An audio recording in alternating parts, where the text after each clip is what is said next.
सम्मानित डीआईजी साहब, सरोज जी, रूपाली जी और आप हमारे परिवार के सभी सदस्यगण, हमें बहुत फक्र है कि लायंस परिवार के आप लोग सदस्य हैं और मैं उसके मुखिया के तौर पे एक जगह पे हूं जहां पे मैं नेतृत्व करता हूं इस संगठन का। 18 साल का एक लंबा सफर हम लोगों ने तय किया ये, और डीआईजी साहब को आज हमने स्पेशल गेस्ट के तौर पे यहाँ पे बुलाया है क्योंकि 8 साल मैंने डीआईजी साहब से सीखा है।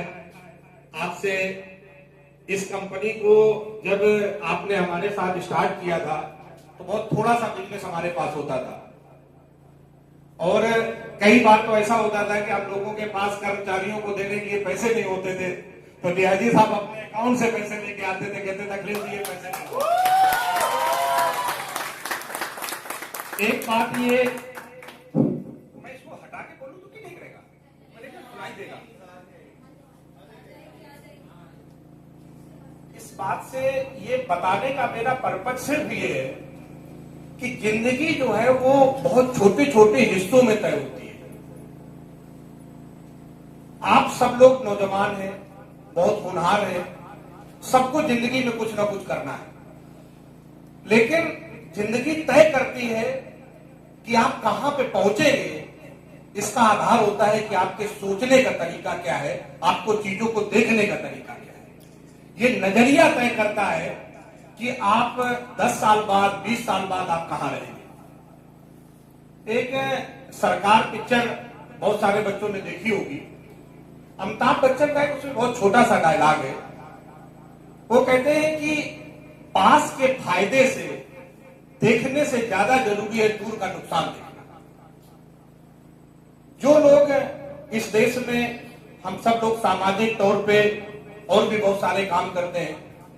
आप नेल्सन मंडेला के बारे में भी पढ़ते हैं, वाशिंगटन के बारे में भी पढ़ते हैं, जॉर्ज वाशिंगटन जो अमेरिका के प्रधानमंत्री थे, इब्राहिम लिंकन के बारे में पढ़ते हैं।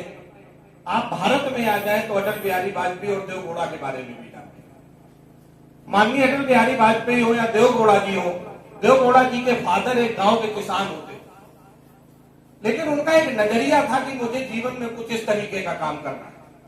ये जो एप्पल जिसके आप फोन इस्तेमाल करते हैं, दुनिया में बहुत बड़ी कंपनी है, उसके जो ऑनर हैं वो यहाँ पे लद्दाख वगैरह में आके बीच में 3-3 महीने एक ऑटो गैरेज में काम करते रहते थे, पता ही नहीं होता था कि एप्पल का मालिक।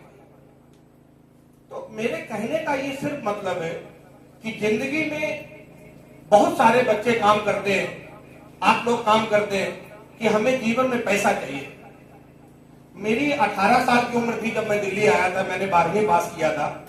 ग्रेजुएशन इसलिए नहीं किया था क्योंकि फीस नहीं थी ग्रेजुएशन करने की, लेकिन 5 साल मैंने किसी के पास काम किया, सिर्फ कपड़े लेता था और पेट खाना खाता था, कोई सैलरी नहीं लेता था। और इसके बाद 5 साल में सीखने के बाद मैंने अपनी जस्ट कंपनी स्टार्ट की। लोग सवाल करते हैं अखिलेश जी पैसे कहां से आए। मैं हमेशा एक बात कहता हूं कि किसी भी काम का पैसा सिर्फ और सिर्फ बाई प्रोडक्ट है, मेन प्रोडक्ट कभी पैसा नहीं हो सकता। जिस आदमी ने काम पैसे कमाने के लिए किया वो जीवन में कभी पैसे नहीं कमा सकता। अगर काम करना है तो हुनर कमाने के लिए करना। पैसा तो अपने आप पीछे पीछे चला आता है।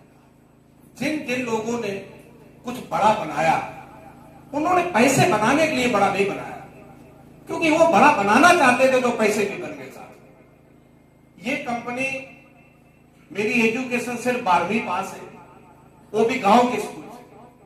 यहाँ पे ये कीर्ति मेरे से पूछती है, सर आप हमसे स्पेलिंग पूछते हो, आप क्यों मजाक करते हो कि आपको स्पेलिंग लिखना नहीं आता है। रियल में मुझे लिखना नहीं आता है, और ये बात कहने में मुझे कोई शर्म नहीं लगती है, क्योंकि गांव में अंग्रेजी पढ़ाई नहीं जाती थी। लेकिन अक्षरों के ज्ञान से ज्यादा जरूरी है दिमागी विकास। जिस आदमी ने अपने दिमाग का विकास कर लिया, अक्षरों का ज्ञान कोई बहुत मायने नहीं रखता। इसका एक बड़ा उदाहरण है, के कामराज साहब का नाम अगर किसी ने सुना हो, भारत के योजना आयोग के पहले उपाध्यक्ष थे के कामराज। वो अंगूठा टेक थे, और आज भी ये दिल्ली जो बनी है, या आजादी के बाद जो इस भारत में जितनी योजनाएं चल रही है, 80% योजनाएं के कामराज साहब की बनाई हुई है, वो लिखना नहीं जानते। मेरा सिर्फ कहना यह है कि आप सब लोग जीवन के शुरुआती दौर में हैं, आप लोगों को जिंदगी में बहुत आगे जाना है। आपकी योग्यता या परिस्थितियां आपको कभी रोक नहीं सकती उस जगह पहुंचने के लिए जहां के लिए आप पैदा हुए हो, बशर्ते कि नजरिया ठीक है। अगर आपका नजरिया ठीक है, आप चीजों को समझते ठीक हो, आप चीजों का मूल्यांकन और विश्लेषण ठीक से करते हो, तो कोई चीज आपके रास्ते में नहीं आ सकती। ये बात है कि थोड़ा सा टाइमिंग में ऊपर नीचे हो सकता है। हम लोग इस 18 साल के पीरियड में 2 बार हमने अपनी कंपनी लगभग बंद करने की कगार पे ये पहुंची, क्योंकि बीच बीच में मुझे सामाजिक काम करने का जुनून चढ़ता था, और जितने पैसे कमा के रखते थे वो सब पैसे सामाजिक काम में बर्बाद हो जाते थे। फिर मुझे नौकरी के लिए जाना पड़ता था किसी के यहाँ। जिनके साथ में मैं 2-3 बार ये किया, वो कहते थे यार तुमको कौन सा पागलपन लगता है कि जब आपका टाइम लगता है आप कुछ भी करने लगते हो, कभी बिजनेस करने लगते हो, कभी इसे छोड़ देते हो। आपके पास इतना पैसा भी कमाते हो, वो भी बर्बाद कर डालते हो, तुमको मोह नहीं है पैसे से।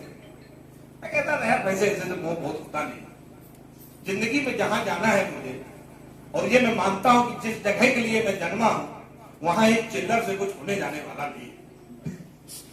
ये हम ये मानते हैं कि देश आजाद है, यहां पे चाहे आर्थिक सत्ता हो चाहे राजनीतिक सत्ता हो, अब इनका बहुत मजबूत का रिश्ता बन चुका है। ये काम हमारे लिए एक मीडियम है, करना जीवन में कुछ और है। इसलिए मैं गौरव को या और लोगों को कहता रहता हूं कि इस कंपनी को तुम लोगों को ही चलाना है। इसमें कुछ तुम ही लोगों में से कुछ होनहार 4-6 लोग निकलेंगे, उन्हीं की डायरेक्टर बना दूंगा और इस कंपनी को पब्लिक लिमिटेड करके इसे छोड़ दूंगा, क्योंकि ये मेरे जिंदगी का, क्योंकि मेरे लाइफ के लिए मुझे